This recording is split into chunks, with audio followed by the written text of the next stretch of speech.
అనేది వచ్చింది. ఈరోజు మనం చూస్తూ ఉంటే ఎలాంటి ఒక ప్రపంచంలో మనం జీవిస్తున్నాము అంటే స్వార్థంతో నిండిపోయిన ఒక జీవితము జీవిస్తూ ఉన్నాము. మనము ఈ ప్రపంచం నుంచి వేరే కాదు, మనలో కూడా స్వార్థం పెరిగిపోయింది.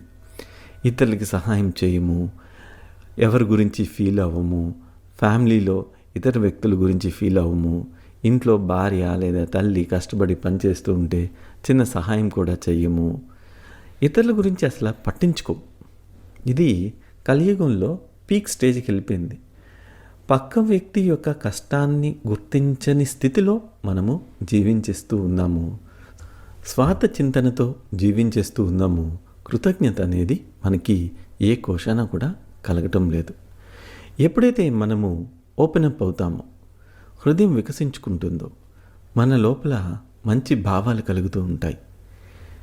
అప్పుడు మనము ఈ విశ్వంతో కలెక్టివ్ కాన్షియస్నెస్తో మనం అనుసంధానం అవుతాము. మనకి అనుగ్రహం కలుగుతుంది, మహిమలు మన జీవితంలో జరుగుతుంది. భావ